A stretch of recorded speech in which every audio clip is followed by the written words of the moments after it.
એ હતી કે તમને કોઈ પણ એક વાર્તા આપી હશે, એ વોટ એવર હોય, કોઈ જાતક કથા હોય, કોઈ પંચતંત્રની હોય કે અન્ય કોઈ બી લેખક દ્વારા લખાયેલ વાર્તા આપી હોય, અને વાર્તા હંમેશા તમને કંઈક સંદેશ સમજાવવા માટે જ આપવામાં આવતી હોય, તો અહીંયા કોઈ બાબતને સમજાવવા માટે આપણને એક વાર્તાના અંતમાં મેં કીધું તેમ એક રહસ્ય લેખકે લખીને આપ્યું હશે મોટા ભાગે, જે આપણા માટે સૌથી અગત્યનો ભાગ હશે. એટલે જ્યારે બી આ રીતના કોઈ વાર્તારૂપી ગદ્યખંડ તમારી સમક્ષ આવે છે, એટલે તમારે જે પ્રથમ કામ જે કરવાનું છે કે સંપૂર્ણ વાર્તાને વાંચવાની છે. વાંચીને વાર્તામાંથી રહસ્ય લેખકે હંમેશા વાર્તાના અંતમાં આપેલું હશે. ક્યારેય વાર્તાની શરૂઆતમાં લેખક દ્વારા રહસ્ય નહીં આપ્યું હોય, એ રહસ્યને અંડરલાઈન કરી લેવાનું છે 4-5 લાઈનમાં જે હોય બરોબર. અંતની 3-4 લાઈન કે 2-3 લાઈન જે હોય વોટ એવર, પણ રહસ્ય છેલ્લે વાર્તાના અંતમાં તમને આપેલું હશે. તમારે પહેલા તો એ શોધવાનું, કારણ કે જ્યારે તમે પ્રશ્ન વાંચીને જવાબ લખવાની શરૂઆત કરશો ત્યારે મોટાભાગના જવાબ લખવામાં જો કોઈ સૌથી વધુ મદદરૂપ તત્વ હશે તો એ હશે વાર્તાનું રહસ્ય. આટલો બીજો ફરક. બીજું, કોઈ પાત્રનો સહારો લીધો હશે, એના વગર સંભવ નથી. મારે કોઈ બાબત સમજાવી હોય, ધારો કે મારે જીવનની સ્વતંત્રતા નામનો કોઈ સંદેશ તમને સમજાવવો હોય, તો હું એ પ્રકારના પાત્રોનો સહારો લઈશ જેને જીવનમાં સ્વતંત્રતા અપનાવીને મહાનતા મેળવી હોય. તો ક્યાંક ને ક્યાંક કોઈક પાત્રનો સહારો લઈ અને એ પાત્રના જીવનની કોઈ ઘટનાને અહીંયા તમારી સમક્ષ વાર્તા રૂપે રજૂ કરવામાં આવશે. મગજમાં રાખવાનું છે. પણ એ વાર્તા કરતાં વધારે મહત્વપૂર્ણ આપણા માટે શું હોય છે? આપણા માટે એ વાર્તા કે વાર્તામાં દર્શાવેલું પાત્ર એ અગત્યનું નથી, પણ એ જે પાત્રની જીવન ઘટનાથી લેખક આપણને જે રહસ્ય સમજાવવા માંગે છે ને, એ વધારે અગત્યનું છે આપણા માટે. આટલી વસ્તુ મસ્તિષ્કમાં પહેલીવાર ફિટ રાખવાની વાર્તારૂપી ગદ્યખંડ હોય ત્યારે. એટલે વાર્તા બહુ સરળતાથી ધીમે ધીમે વાંચન કરી નાખવાની આખી વાર્તા. ના જોયામાં જેટલી લાંબી લાગતી હોય એટલી ઇન્ટરેસ્ટિંગ પણ હોય છેલ્લે સુધી.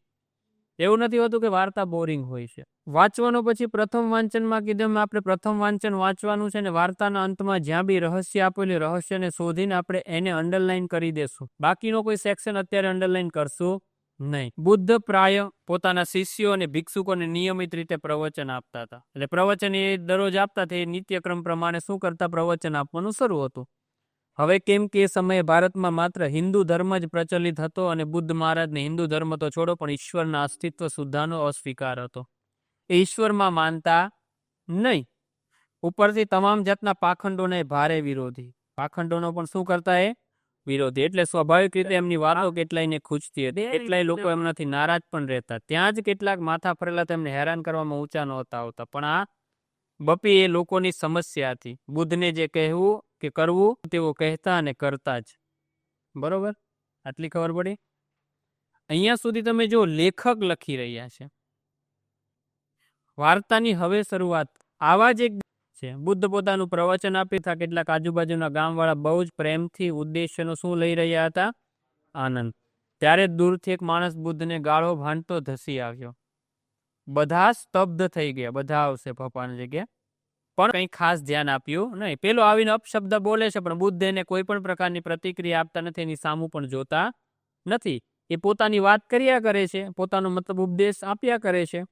હવે માણસ તો આમ પણ બહુ ક્રોધિત હતો, અને ઉપરથી બુદ્ધ દ્વારા થયેલી ઉપેક્ષા, એટલે બુદ્ધે એના તરફ ધ્યાન ન આપ્યું. ભલે અપશબ્દો કહેતો હતો તોય એને ઇગ્નોર કર્યો. એટલે એને પૂરેપૂરી રીતે બેકાબુ બનાવી મૂક્યો. આવામાં જ્યારે એને કહ્યું તે બુદ્ધની પાસે જઈને એમના પર થૂક્યો. બુદ્ધે કોઈ પ્રતિક્રિયા ન આપી એટલે વધુ ગુસ્સો થઈ ગયો. નજીક જઈને એના પર થૂક્યો. આ જોઈને કેટલાક શિષ્યો ક્રોધે ભરાઈને ઊભા થઈ ગયા. અનુયાયીઓ એ શું હોય? ચા કરતા કેટલી ગરમ એમ, બરોબર ને? અનુયાયીઓ બધા ઊભા થઈ ગયા. બુદ્ધે એમને હસી જવા કહ્યું અને પોતાનું પ્રવચન ફરી આગળ વધાર્યું.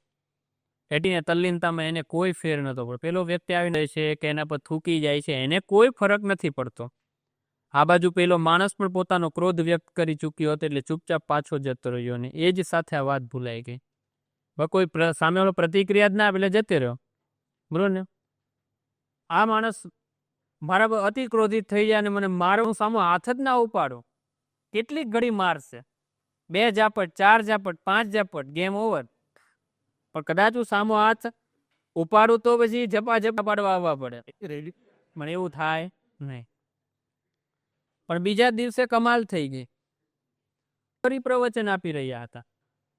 બધા લોકો પણ પ્રેમથી બુદ્ધની વાણી સાંજ કાલે જે બુદ્ધ ઉપર થૂક્યો હતો એ માણસ આજે દૂરથી રડતો રડતો એ પણ રડી રહ્યો હતો ને મને ક્ષમા કરો ક્ષમા એમ બૂમો, અને આજે તો એ સીધો બુદ્ધના ચરણોમાં આવીને પડી ગયો. બુદ્ધે આજે પણ એની સામે કઈ ધ્યાન ન આપ્યું, રીતે પ્રવચન પર જ હતું. એ માઉદી કાકલુદી એટલે કે આમ હાથ જોડીને વિનંતી કરતો હતો, કરી રહ્યો હતો. અને અંતે જ્યારે એને બુદ્ધ ઉપર પોતાના આંસુની અસર નથી થતી જોયું તો હારી થાકીને એને બુદ્ધના ચરણો પર માથું પટકી પટકીને માફી માંગવાનું શરૂ કરી દીધું. એને રડતા રડતા બુદ્ધને કહ્યું, મારી કાલની હરકત બદલ હું કરીને મને માફ કરો. જ્યાં સુધી માફ નહીં કરો હું તમારા ચરણ નહીં છોડું. હવે તો બુદ્ધ પાસે કોઈ રસ્તો હતો જ નહીં. એમને પ્રતિક્રિયા, બસ એમણે એને ચરણોમાંથી ઊભો કરતા કહ્યું, જ્યારે કાલે તે મારા થૂકવા બદલ, જ્યારે કાલે મેં તારા થૂકવા બદલ માઠું નહોતું એટલે ખોટું નહોતું લગાડ્યું, તેવામાં આજે હું તને માફી આપું તો કઈ વાત માટે આપું, જ્યારે મને ખોટું જ નથી લાગ્યું તને. બરોબર. કાલે જ્યારે તે થૂકીને પોતાનો ક્રોધ વ્યક્ત ક્ષણ સમજી ગયો હતો કે તું મારાથી એ હદે નારાજ છે કે તારી પાસે નારાજગી વ્યક્ત કરવા માટે શબ્દ નથી, એટલે તું થૂકીને તે તારી નારાજગી વ્યક્ત કરી. વાત પૂરી થઈ. અને આજે જે રીતે તું રડી રડીને સમજી ગયો કે તું વ્યવહાર બદલ પસ્તાઈ રહ્યો છે, બંને સમસ્યાઓ તારી છે.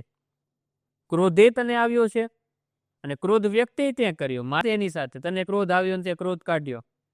આજે આવીને તું રડે છે તો રડવું બી તારી સમસ્યા છે, મારે એની સાથે શું લેવા દેવા છે? મને કઈ ખોટું લાગ્યું જ નથી તારી બાબતનું, એમાં મારે શું? આને કહેવાય આંતરિક વ્યક્તિત્વ. બંને તારી સમસ્યાઓ છે અહીંયા વાસ્તવમાં. એટલે કે આને કહેવાય આંતરિક વ્યક્તિ. આવી વ્યક્તિને કોઈ કરી શકે.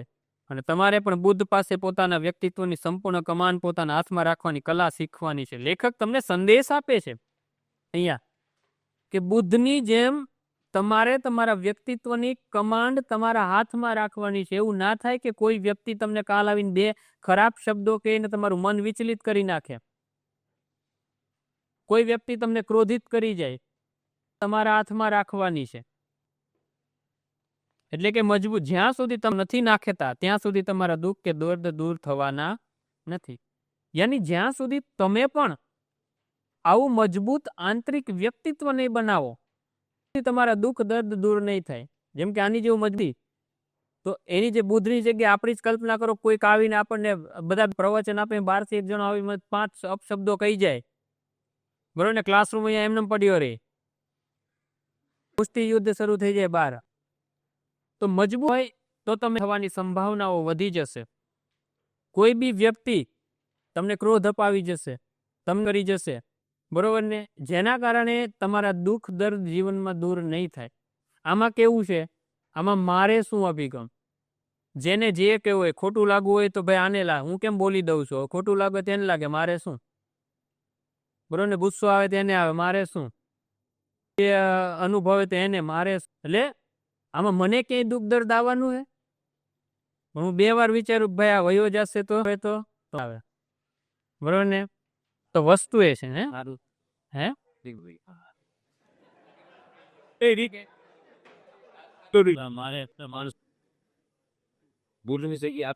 બુદ્ધ નો પુનર્જન્મ હો, પણ એ બુદ્ધ માં થોડીક બુદ્ધિ જાજી હતી.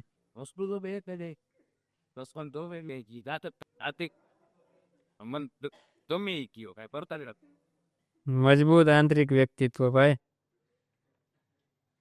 ઇનામ નો હકદાર છે આ માણસ. તો ઇનામ ફરક પડ્યો ને,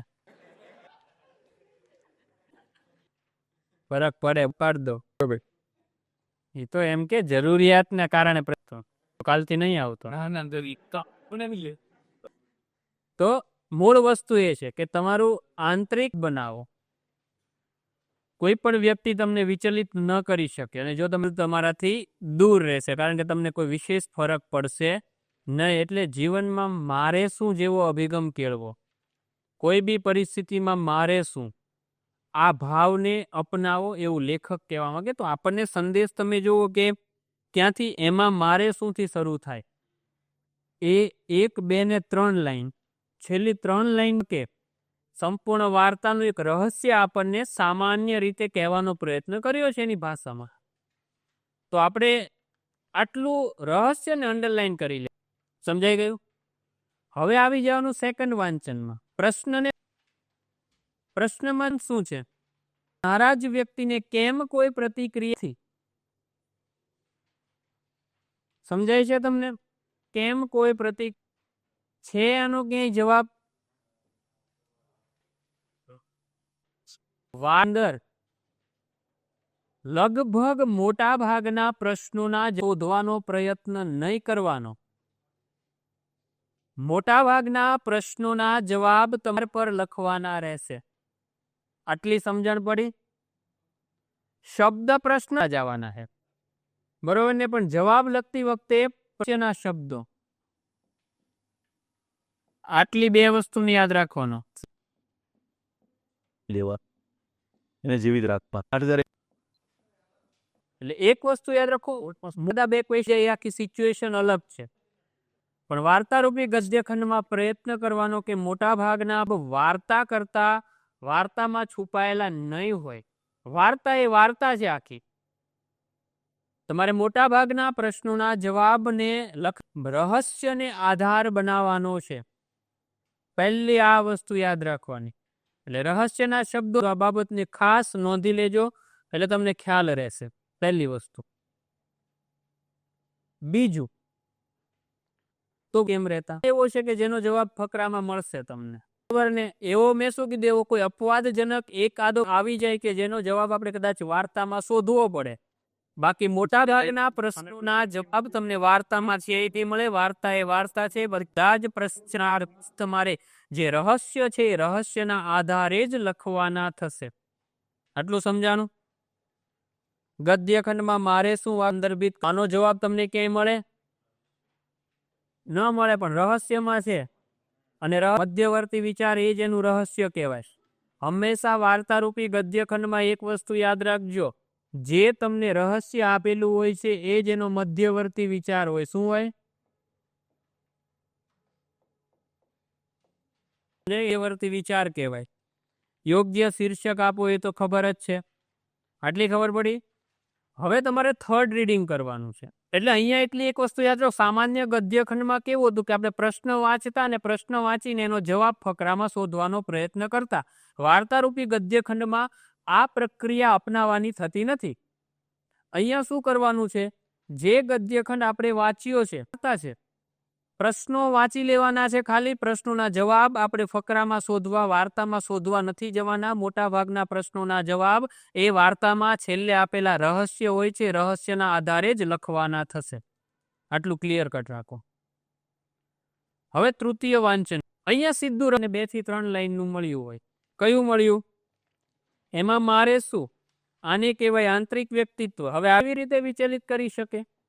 અને તમારે પણ બુદ્ધ પાસેથી પોતાના વ્યક્તિત્વની સંપૂર્ણ કમાન પોતાના હાથમાં રાખવાની કલા શીખવાની છે. એની પોતાના ડોક્ટર પોતે બનવાનું છે. બોડી ફિટ છે કોઈ.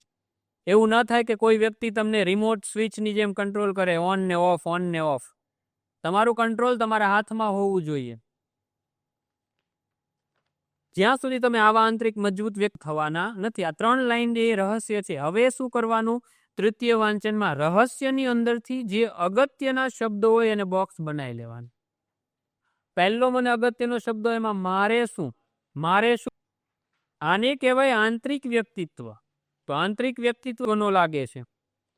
આવી વ્યક્તિને કોઈ કેવી રીતે વિચલિત કરી શકે? હા, એને ભટકાવી ન શકે કોઈ. તો વિચલિત શબ્દ. અને તમારે પણ બુદ્ધ પાસે પોતાના વ્યક્તિત્વની સંપૂર્ણ હાથમાં રાખવાની કળા શીખવાની છે. એટલે કમાન, કળા, આ બધું આવશે. જ્યાં સુધી તમે આવા આંતરિક મજબૂત વ્યક્તિ મજબૂત પાસે નથી રાખતા ત્યાં સુધી તમારા દુઃખ દર્દ શું આવશે? દૂર નથી થવાના. તો દુઃખ દર્દ દૂર થવા એ બી એક અગત્યનો શબ્દ છે કે તમારી પાસે આંતરિક મજબૂત વ્યક્તિત્વ નહીં હોય તો તમારા દુઃખ દર્દ દૂર થશે નહીં. તો આ થયા અગત્યના શબ્દો. હવે આને આધાર બનાવી અને તમારે જવાબ લખવાની શરૂઆત કરવાની રહેશે. આ પહેલી વાંચનની પ્રક્રિયા પૂર્ણ થઈ ગઈ. તમને ખબર પડી? છેલ્લે અંતમાં 2 થી 3 લાઈનની અંદર જ્યાં પણ રહસ્ય આપેલું, રહસ્યને શોધીને એને અંડરલાઈન કરી દેવાનું છે. ત્યારબાદ તમારે લોકોએ દ્વિતીય વાંચન કરવાનું, જેમાં પ્રશ્ન વાંચવાના, પ્રશ્ન ખાલી વાંચી લેવાના, પ્રશ્ન વાંચીને અંદર વાર્તામાં જવાબ શોધવા જવાના નહીં. વાર્તા એ વાર્તા છે, જવાબ અંદર નહીં મળે. જવાબ તમારે રહસ્યના આધાર પર જ લખવાના થશે, જે તમને છેલ્લે 2 થી 3 લાઈનમાં મળ્યું છે. ત્યારબાદ તૃતીય વાંચનમાં છેલ્લે જે રહસ્ય મળ્યું છે એ 2 થી 3 લાઈનના રહસ્યની અંદર અગત્યના જે શબ્દો હોય એને બોક્સ બનાવી લેવાના. આ વાંચનની પ્રથમ પ્રક્રિયા પૂર્ણ થઈ. હવે લેખનની પ્રક્રિયા એટલે કે લેખન તબક્કાની શરૂઆત કરવાની. તો આવી જાઓ પ્રથમ પ્રશ્ન પર. નથી આપતા અને તમારે તમારી રીતે કંઈક ઉમેરવું હોય, શબ્દો બદલવા હોય તો તમને બદલવાની સંપૂર્ણપણે છૂટ છે. બરોબર ને? સમજાઈ ગયું ને? ભગવાન બુદ્ધ નારાજ કોઈ પ્રતિક્રિયા આપતા નથી. ભગવાન બુદ્ધ પાસે પેલો વ્યક્તિ ગુસ્સો કરતો નારાજ છે, ભગવાન બુદ્ધ પ્રતિક્રિયા નથી આપતા એટલે પેલો થૂકે છે, પ્રતિક્રિયા નથી આપતા. વ્યક્તિને કેમ પ્રતિક્રિયા નથી આપતા? તો આમાં ઘણા બધા મિત્રો કેવો જવાબ લખે, અહીંયા ફકરામાંથી ઉઠાવે. બરોબર? વિરોધ કરતા હતા એવો અને ક્રોધિત વ્યક્તિ એટલે ભગવાન બુદ્ધ ઘણા કે ડરી ગયા એટલે બાદ લડાઈ ઝઘડો કરવા નતા માંગતા. અમારી અગાઉની એક બેચોમાં એક વ્યક્તિએ લખેલું હતું. બરાબર ને? બુદ્ધને ડરનો આધાર બતાવી દીધા, ડરતા હતા. બરોબર ને? પ્રતિક્રિયા નથી આપતા. તો તમે જો પ્રશ્ન છે, પ્રતિક્રિયા શબ્દ, નારાજ વ્યક્તિ, બુદ્ધ શબ્દ જુઓ. પ્રશ્નના શબ્દ છે બુદ્ધ, નારાજ વ્યક્તિ, શબ્દો છે આંતરિક વ્યક્તિત્વ, વિચલિત,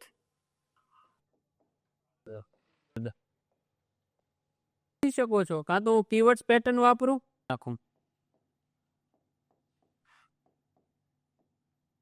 3 પદ્ધતિ છે ને.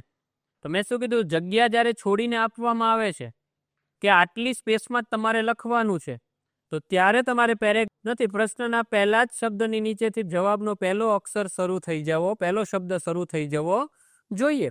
તો ધારો કે ગદ્યખંડ અનુસાર, લેખક અનુસાર અને કીવર્ડ્સ પેટર્ન. હું કીવર્ડ્સ પેટર્ન અપનાવું કે ભાઈ ભગવાન બુદ્ધ. તમે જો પ્રશ્નના શબ્દ, તો આમાં તમને ખબર પડે છે, રહસ્ય વાંચી લીધું, જો આ રહસ્ય ઉતારી દેવાનું છે. રહસ્ય આવડતું હશે તો જવાબ બધા જ આવડશે. એવો એકેય ક્વેશ્ચન નહીં હોય કે તમને વાર્તાનું રહસ્ય જાઓ, ગેરંટી છે. શબ્દોને વાર્તાને આમથી આમ ગોળ ગોળ ફેરવવાની છે, જવાબ બધાના એક જ આવશે. તમે જે આ ગદ્યખંડો ખરેખર સરળ છે. 3-4 લાઈનનું જે રહસ્ય મળ્યું ને એ રહસ્ય જ બધા પ્રશ્નો. વાર્તા સાથે અહીંયા કોઈ વિશેષ સમજાવવા માટે મૂકી છે, કોઈ પાત્રનો આધાર લઈને. એટલે જે 3-4 લાઈનમાં તમને જે અંતમાં જે રહસ્ય મળ્યું છે એ જે વાસ્તવમાં તમારા પ્રશ્નોનો જવાબ છે મોટા ભાગના. તો ભગવાન બુદ્ધ નારાજ વ્યક્તિને કેમ કોઈ પ્રતિક્રિયા આપતા? તો ભગવાન બુદ્ધ બરોબર થી આપતા. હવે રહસ્ય બધા પાસે લાઈન કરી લીધું. કયો મને ઉપયોગ જ નથી કરવાની. 2 થી 3 લાઈનના રહસ્યના આધાર પર બોલો. લેખકને પ્રતિક્રિયા એટલા મતે જે વ્યક્તિ છે એ પોતાના જે આંતરિક વ્યક્તિત્વ છે એનાથી જ નારાજ થયો છે, બુદ્ધના લીધે નારાજ નથી. કેવું એવી રીતે એક્સપ્લેન કરું. પણ જો બીજો કોઈ વ્યક્તિ આમ બોલો બોલો કાંઈ વાંધો નહીં. વ્યક્તિને કોઈ પ્રતિક્રિયા આપતા નથી, કારણ કે તેઓ પોતાના કાર્ય અને બાહ્ય દુનિયાના આડંબરમાં આવ્યા વિના ભગવાન બુદ્ધ પોતાના વિચારોને રજૂઆતમાં મગ્ન રહે છે. તથા કોઈ બીજા વ્યક્તિ દ્વારા પરવાને પોતાનાથી દોડ્યા વિના પોતાનો કરવો શું છે તે સમજી આગળ વધી જાય છે. જો તમે મર્મ એ જ સમજાવવા માંગો છો, આ શબ્દો આવ્યા જે લેખકે આપ્યા હે, તમે એ રીતે ક્યારે, જ્યારે આપ્યું હોય, લેખકે વાર્તાના અંતમાં રહસ્ય, તો તમારે તમારી રીતે મૌલિક શબ્દોથી લખવાનું રહેતે. અને ત્યારે જો તમે એ જવાબ લખ્યો હોત તો એક્સેલન્ટ ગણાતે. પણ જ્યારે આપણને લેખક શ્રી વાર્તાની અંદર રહસ્ય આપી જ દે, કરવાનું કહેતા જ નથી રહસ્ય શોધવાનું, તો ત્યારે લેખકે જે શબ્દો વાપર્યા હોય ને એ શબ્દો તો તમે પ્રયોગ કરો તેવી અપેક્ષા રાખવામાં આવે. એ સિવાયના ભલે પછી વધારાના એક્સ્ટ્રા શબ્દોનો તમે ઉપયોગ કરો, એ તમારી પૂર્ણ સ્વતંત્રતા છે. તમે જે શબ્દો વાપર્યા છે, એ જે વાક્ય વાપર્યા છે, એ વાપરવાની તમને પૂર્ણ છૂટ છે. પણ લેખકના શબ્દો પણ ભૂલાઈ ન જાય એનું ધ્યાન રાખવાનું છે. તો રહસ્યના જે વિચલન છે, આંતરિક વ્યક્તિત્વ છે, કમાન છે, મારે શું, આવા જે અગત્યના શબ્દો જે લેખકે રહસ્યની અંદર લખીને આપ્યા છે, એ મિસિંગ ન થવા જોઈએ. તો ધારો કે તમે પ્રશ્નોના શબ્દોનો ઉપયોગ કરો તો લખો, નારાજ વ્યક્તિને પ્રતિક્રિયા નથી, કેમ કે પછી કે પછી અલ્પ વિરામ આવે, અનુસાર પછી અલ્પ વિરામ આવે. જણાવે છે કે સવિનય જણાવવાનું કે સવિનય સાથે, બરોબર ને? આટલું થયું. કેમ કે બુદ્ધ કેમ નથી આપતા? તો કેમ કે ભગવાન બુદ્ધ આંતત્વ ધરાવતા હતા. અરે શું રૂપી જીવન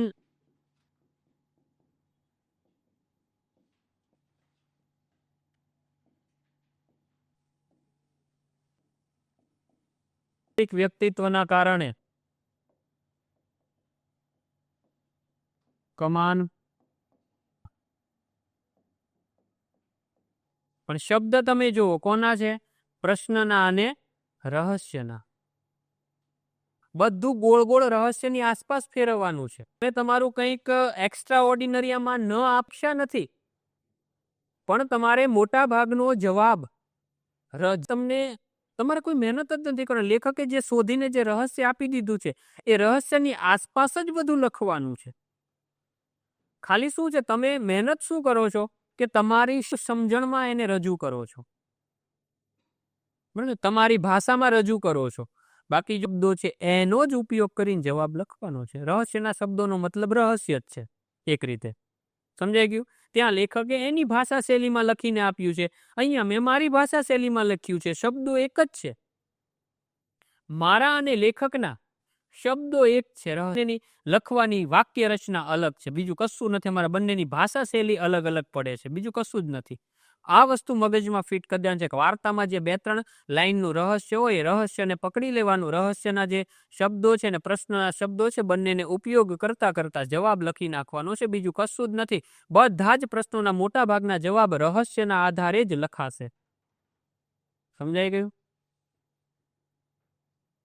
ગુરુ હોવાના કારણે, ક્યારેય આનો પ્રત્યક્ષ અનુભવ ન થવાના કારણે, આ પ્રકારની પ્રેક્ટિસ ન હોવાના કારણે લાગ્યું. એટલે એ શું છે? પ્રેક્ટિકલ છે, એટલે એને આપણે એક્સેપ્ટ કરીએ છીએ. પણ આવા 1 થી 2 પેરેગ્રાફોની ખાલી પ્રેક્ટિસ કરશો ને, એટલે બધી જ કમાન્ડ આવી જશે. કોઈ સમસ્યા નહીં આવે. આ મારો સામાન્ય ગદ્યખંડ કરતા ખંડો વધુ સરળ લાગશે એ સમયે. હું અનુભવું છું. જ્યારે તમારી જેમ આ પ્રથમ વખત મારે ફેસ કરવાનું આવ્યું, હાર્ટબીટ જ વધી જાય, ન ખબર પડે. તમે કેમ બુધ લખ્યું એમ બુધ આવી, ન લખવું હોય તોય આવી જાય, એનું કોઈ લાગે જ નહીં. બુધ હતા તો આંતરિક વ્યક્તિત્વ આવ્યું ને, આંતરિક વ્યક્તિત્વ આવ્યું ને બુધ આયા. આ વસ્તુને તમારે નિયંત્રણ રાખશો ને તો ડેફિનેટલી આવી રીતે સારામાં સારા આન્સર્સ લખાશે. કોન્સેપ્ટ બેઝિક ખબર પડી ને, બરોબર ને? છતાં એકવાર હું ઓવરઓલ રિપીટેશન લાસ્ટમાં ફરી વાર કરી દઈશ. સેકન્ડ ક્વેશ્ચન પર આવો. લોકો ભગવાન બુદ્ધથી સતત નારાજ. આ થોડો સામાન્ય ગદ્યખંડ ટાઈપનો. આવા અપવાદજનક બાબતો ક્યાંક ને ક્યાંક ક્યારેક આવી જતી પડશે. લોકો ભગવાન બુદ્ધથી સતત નારાજ કેમ રહેતા? તો એનો જવાબ કેમ મળે છે? કઈ જગ્યાએ? પહેલા ફકરામાં. બરોબર, પહેલા ફકરામાં મળે. ક્વેશ્ચન્સ છે, બુદ્ધથી સતત નારાજ કેમ? પહેલો ક્વેશ્ચન આપણે કીવર્ડ પેટર્ન થી લખ્યો હોય તો શેનાથી લખી શકું? અનુસાર, લેખક અનુસાર. પહેલો ક્વેશ્ચન મને પોઈન્ટમાં લખવો હોય તો હું લખી શકું? હે, લખી શકાય છે. કરું કઈ પેરેગ્રાફ થી બી બહુ ઇઝીલી લખી શકાય છે, અને પોઈન્ટ શૈલીથી બી બહુ સરળતાથી લખી શકાય. ઈચ્છીએ તો આપણે બંને પદ્ધતિથી લખીને પ્રયત્ન કરી જોઈએ. ભગવાન બુદ્ધથી નારાજ કેમ રહેતા? તો કે ભાઈ આપણે કહીએ કે ગદ્યખંડ અનુસાર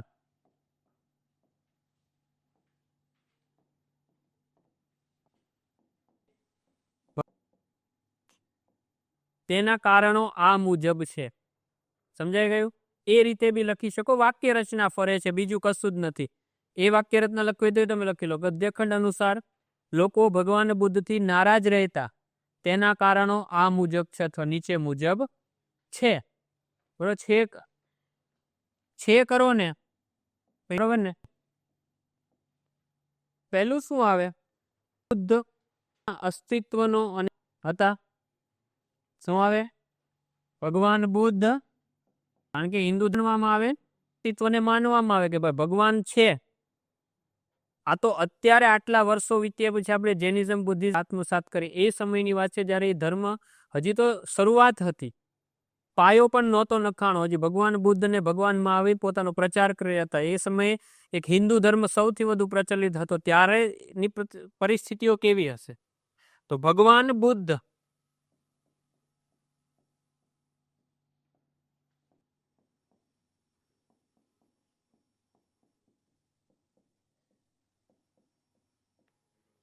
પાખંડોનો લોકોની પ્રતિક્રિયા સામે શું ક્રિયા સામે પણ આપતા નહોતા. જેમ કે પાખંડોનો વિરોધ કરે તો પછી એને પ્રતિક્રિયા આપે લોકો. બુદ્ધનો પણ વિરોધ કરે પણ છતાં બુદ્ધ એમાં કોઈ પણ પ્રકારની પ્રતિક્રિયા આપે નહીં. તો બીજો મુદ્દો શું મળે આપણને? પાખંડોનો વિરોધ કરતા તથા પ્રતિક્રિયાની ના પણ કરતા. સામી પ્રતિક્રિયા આપે, પોતાનો ગુસ્સો બતાવે. તો ગુસ્સો બતાવે તો બી પાછા એ શું કરે? એને ઇગ્નોર કરે. જેમ કે પેલો વ્યક્તિ વાસ્તવમાં એ ભગવાન બુદ્ધ જે પાખંડોના વિરોધ કરતા એનાથી નારાજ થઈ ગયેલો ને નારાજ થઈને ભગવાન બુદ્ધ સામે આવીને અપશબ્દો બોલે છે ને પ્રતિક્રિયા આપે છે, પણ છતાં ભગવાન બુદ્ધ એમાં બી એને ઇગ્નોર કરે, અવમાનના કરે છે, અવગણના કરે છે. બરોબર ને? એટલે પછી લોકો સતત નારાજ રહેતા એનાથી. ત્રીજું, આ પ્રશ્નનો આપણે જવાબ શોધ્યો. મેં શું કીધું હતું કે આ જે વસ્તુ લખી તો આપણે હિન્ટ, આપણે શું કહીએ? જવાબ. જે આપણે શોધ્યું અને અહીંયા લખ્યું. પણ બીજું એક વસ્તુ હતી, તમારે જે અભિગમ છે સમગ્ર લક્ષ્ય, એટલે કે એનો લેવાનો પ્રશ્ન વાંચીને ગદ્યખંડમાં જ્યાં જવાબ એ જ સાચો જવાબ નથી એવું નહીં માની લેવાનું. એ જવાબનો એક ભાગ છે નાનો એવો, જેને હિન્ટ કહી. પણ આખો જવાબ તો આપણા ગદ્યખંડમાં છુપાયેલો હોય.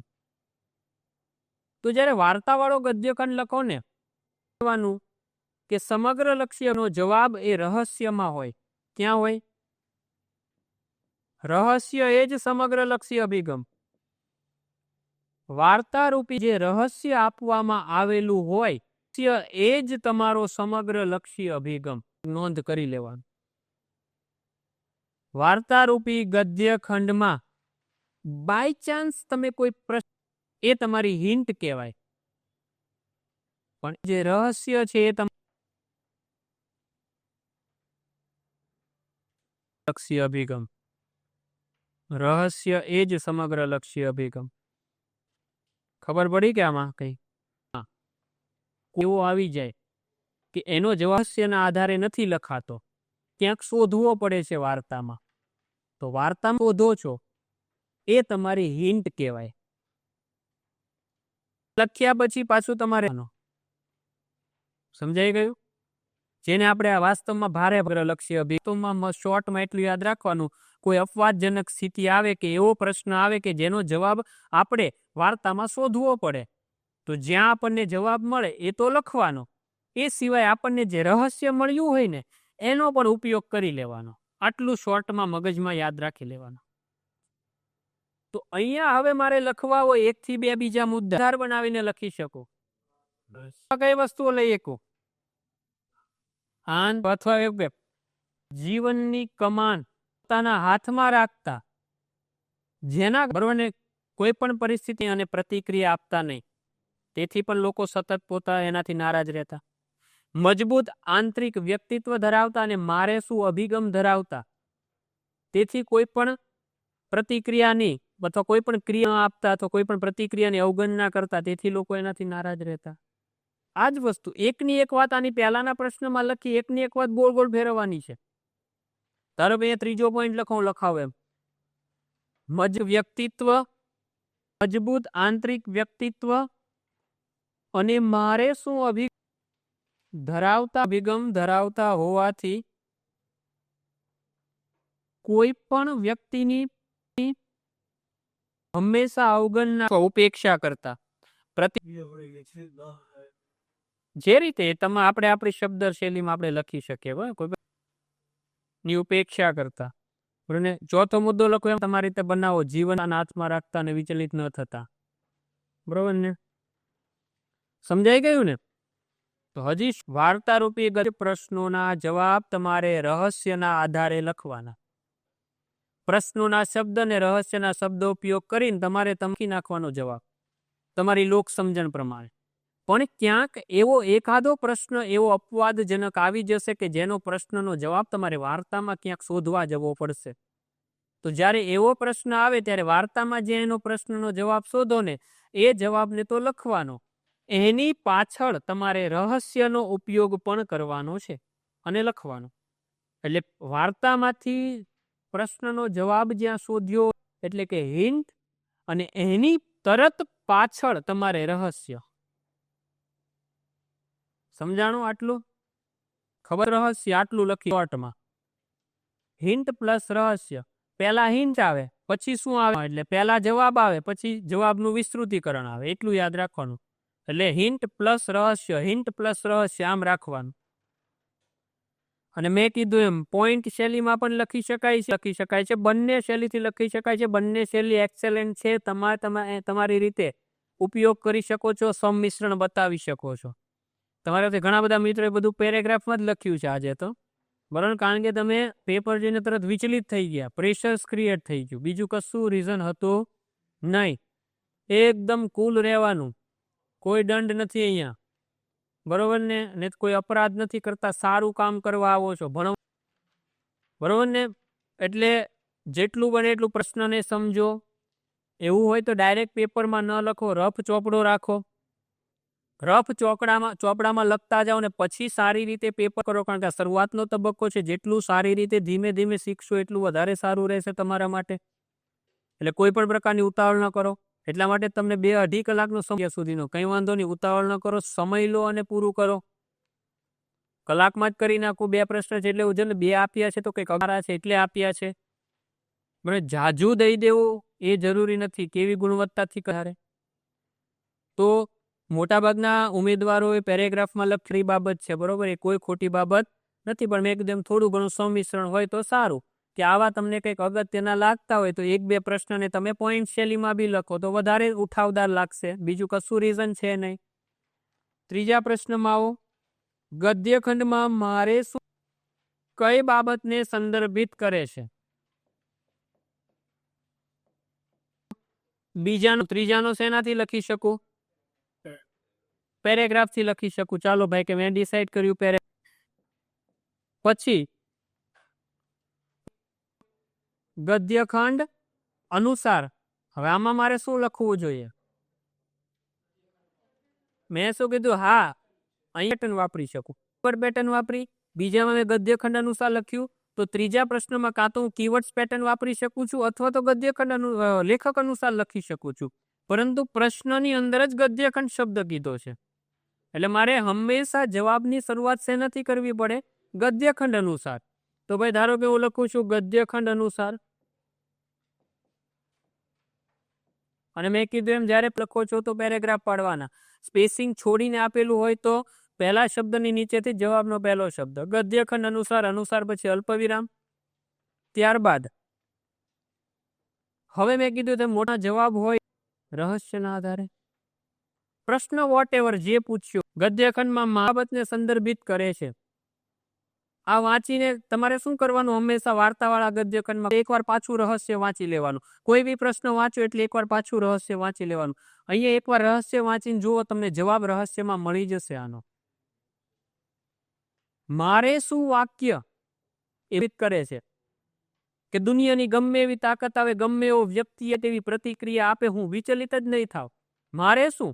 એની સમસ્યા છે. ગુસ્સો આવે એની સમસ્યા છે, થૂકવું એની સમસ્યા છે, અપશબ્દો કહેવાય એની સમસ્યા છે. મારે શું? તો મારે શું વાક્ય કઈ બાબતને સંદર્ભિત શું છે? બીજું મારે શું વાક્ય, આ બધા પ્રશ્નોના શબ્દ છે. તો ગદ્યખંડ અનુસાર મારે શું વાક્ય પ્રમુખ રૂપે સંદર્ભિત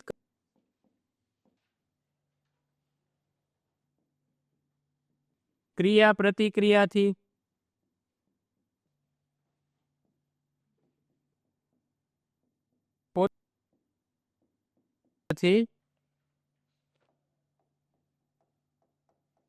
પરિવાર પ્રશ્નોના શબ્દોને વાપરું છું. થયું એટલે સમજાય ગયું? મેં શું કીધું? સરળ લાગશે. કેમ? 3-4 લીટીનું રહસ્ય છે, એ જ મોટા ભાગના પ્રશ્નોનો જવાબ હોય. પણ એક વસ્તુ માટે તૈયાર રહેવાનું કે ભલે એકના એક જેવા જવાબ લાગને એક શબ્દ લાગતા હોય, પણ એ જ સાચા છે એટલું મનને નિયંત્રિત કરવાનું. મિત્ર પ્રશ્ન જુઓ શું છે કે પાછું લેખક અનુસાર કે કીવર્ડ આવે નો મધ્યવર્તી વિચાર. ને મેં શું કીધું હતું?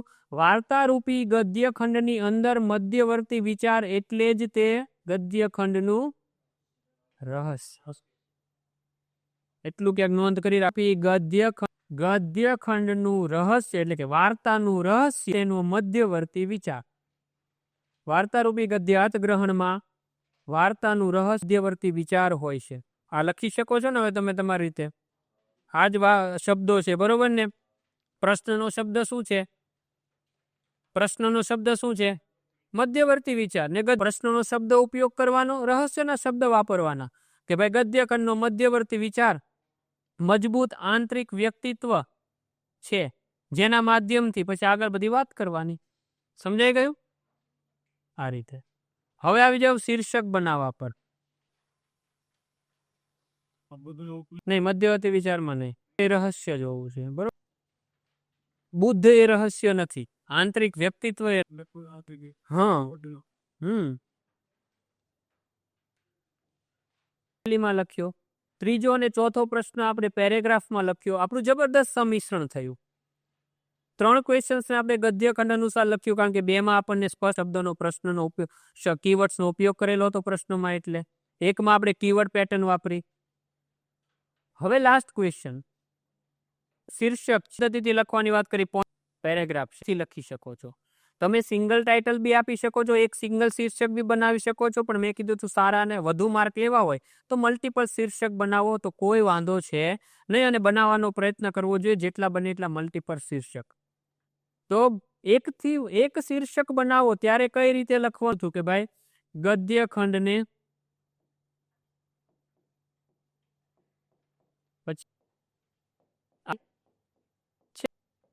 ત્યારે તમે અને આ શીર્ષકને શું કરી દેવાની?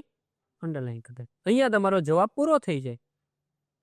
પણ 1 થી વધારે શીર્ષક બનાવો એ કીધું તું. જ્યારે શીર્ષક બનાવો છો ત્યારે તમે પેરેગ્રાફ પદ્ધતિ અને પોઈન્ટ શૈલી પદ્ધતિ. તો મેં એમાં કીધું હતું કે ધ્યાન આપ, પોઈન્ટ શૈલીથી તમે શીર્ષક બનાવીને લખો તો વધારે સારું. તમે જો કે આપણે 3 પ્રશ્નોના જવાબ પેરેગ્રાફથી લખ્યા, એકનો તો આગ્રહ રાખીએ કે શીર્ષકને આપણે પોઈન્ટ શૈલીની અંદર લખીએ. પહેલી વસ્તુ એ થઈ ગઈ. ત્યારબાદ શીર્ષક બનાવવા માટેની 2 પદ્ધતિ, કાં તો તમે સંક્ષેપીકરણમાં આપણી છે એનો આધાર લો, અથવા તો તમે શું કરો? તમારી રીતે રચનાત્મક બનાવો. પણ વાર્તાની અંદર શીર્ષક બનાવતી વખતે મેં એ સ્પષ્ટ આ હતો કે તમારે વાર્તાની અંદર વાર્તાને ભૂલી જવાની છે. વાર્તામાં જે વ્યક્તિના નામનો ઉલ્લેખ કરેલો હોય એ વ્યક્તિ ક્યારેય શીર્ષકનો આધાર બિંદુ નહીં બને. ભગવાન બુદ્ધ ના જીવનની એક ઘટના આપી છે, માધ્યમથી લેખક રહસ્ય સમજાવવા માંગે છે, એક સંદેશ આપવા માંગે છે. તો ભગવાન બુદ્ધ નો આધાર લીધો છે. ભગવાન બુદ્ધ ક્યારેય તમારા શીર્ષકનો આધાર બિંદુ નહીં બને. ભગવાન બુદ્ધ ક્યારેય તમારા શીર્ષકમાં નહીં આવે. ભગવાન બુદ્ધના નામનો ઉલ્લેખ પણ ન થવો જોઈએ. જે રહસ્ય છે 2 થી 3 લાઈનનું, એ રહસ્ય છે એમાંથી શીર્ષક બનશે. સમજાણું? તો ધારો કે પોઈન્ટ શૈલીથી બને ગદ્ય ખંડને યોગ્ય શીર્ષ પોઈન્ટ શૈલીથી લખવું છે તો પહેલું લખી શકું ગદ્ય ખંડને નીચે મુજબના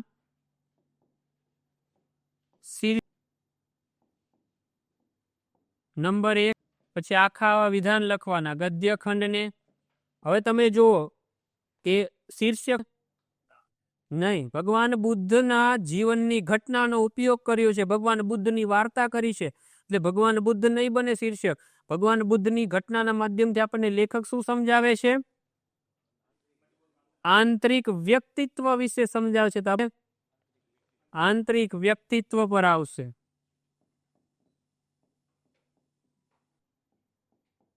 મારે મહાનતાનો આધાર સ્તંભ એવું શીર્ષક આપી શકાય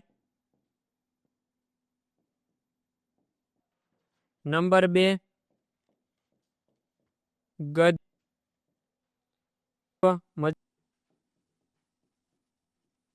મહાનતાની તમે જો મજબૂત આંતરથી બનવા એવું શીર્ષક આપી શકાય છે તમારી રીતે ગદ્ય ખંડને ખ્યાલ આવ્યો તમને એટલે ભગવાન બુદ્ધ એક પાત્ર છે જેને આધાર બનાવીને એક વાર્તા આપી છે પણ એ ભગવાન બુદ્ધની જીવન ઘટનાના આધારે લેખક આપણને કંઈક રહસ્ય કે સંદેશ સમજાવવા માંગે છે એ રહસ્ય અને સંદેશ છે એ જ શીર્ષક બનશે ભગવાન બુદ્ધ નહીં બને આ બાબતને મગજમાં ખાસ ઉતારી લેજો સમજાઈ ગયું તો 2 પ્રકારના ગદ્યાર્થ ગ્રહણ સામાન્ય વાર્તારૂપી ગદ્યાર્થ ગ્રહણ બરોબર વાર્તારૂપી ગદ્યાર્થ ગ્રહણ મેં કીધું જીપીએસસીમાં રિસેન્ટ ટ્રેન્ડમાં છે 2 વર્ષથી પણ કદાચ તમારે આવવાની સંભાવના ઓછી છે સામાન્ય ગદ્યાર્થ ગ્રહણ કદાચ તમને વધારે પૂછે સીસીના પેપરને જો એનાલિસિસ કરીએ તો પરંતુ આપણી પૂર્વ તૈયારીઓ હોય એ પણ આવશ્યક છે અને આ વધુ સરળ છે મેં તમને કીધું તેમ કારણ કે આમાં બધા જ પ્રશ્નોના જવાબ આપણને છેલ્લે જે 2 થી 3 લાઇનની અંદર આપેલું જે રહસ્ય હોય એ રહસ્યમાંથી જ લખવાનું હોય પહેલો દિવસ હતો એટલે તમને કેટલીક થોડી ઘણી તકલીફ પડી પણ આજે મેં સમજાવી દીધું છે હવે પછી જ્યારે આવતીકાલે તમારી સામે આ પ્રકારનું કોઈ વાર્તારૂપી ગદ્યાર્થ ગ્રહણ આવશે એટલે તમે અનુભવશો સ્વયં કે આજે તમને જે તકલીફ પડી છે એ તકલીફ હવે તમને આવતીકાલે નહીં પડે પણ પ્રાથમિક શરત છે આજે જે તમે ભલે જેવું લખાણું હોય એવું પણ આ જ ગદ્યાર્થ ગ્રહણની ઘરે જઈને પાછી એકવાર સમય મળે તો પ્રેક્ટિસ કરી લેજો બરોબર એટલે સામાન્ય ગદ્યાર્થ ગ્રહણ ને વાર્તારૂપી ગદ્યાર્થ ગ્રહણ બંનેમાં ઘણો બધો નજીવો ભેદભાવ ફરક છે તે ફરક શું છે એ લેક્ચર્સમાં તમને સમજાવ્યું હતું ત્યારબાદ લેક્ચર્સને આધારે આજે ટેસ્ટ હતી ટેસ્ટમાં સામાન્ય ગદ્યખંડ ને વાર્તારૂપી ગદ્યખંડ બંનેના એક પેરેગ્રાફ મૂકેલા એમાં મેં વાત કરી હતી કે ગઈકાલે આપણે સામાન્ય ગદ્યખંડને કઈ રીતે લખી શકાય એની લાઈવ પ્રેક્ટિસ કરી તમને શીખવાડ્યું હતું તો વાર્તારૂપી ગદ્યાર્થ ગ્રહણ કેમ લખી શકાય એની લાઈવ પ્રેક્ટિસ કરીને તમને સમજાવશું તો આજે તમને સમજાવ્યું છે આજના પેપરનો એક ક્વેશ્ચન ડિસ્કશન બાકી રહી જાય છે એ કાલે ટેસ્ટ હશે પછી ડિસ્કશનમાં વાર્તારૂપી ગદ્યાર્થ ગ્રહણને જ ફરીવાર ડિસ્કશન કરશું જે ક્વેશ્ચન પૂછશું એ એટલે વાર્તાવાળા ગદ્યાર્થ ગ્રહણનું ડિસ્કશન પૂરું થઈ જાય આજની ટેસ્ટનો એક સામાન્ય ગદ્યખંડ આવતીકાલની ટેસ્ટનો એક સામાન્ય ગદ્યખંડ બંને બાકી રહી છે બંનેનું ડિસ્કશન આપણે શનિવારે પૂર્ણ કરી દેશું બરોબર એટલે જે કાંઈ પણ ટોપિક ટેસ્ટના પ્રશ્નો ડિસ્કશન બાકી રહી જાય છે અને જે શનિવારનો દિવસ છે એમાં 1 થી 4 નો જે સમય મળે છે એની અંદર પૂર્ણ કરી લેશું બરોબર ઓકે 2 મિનિટ હવે હા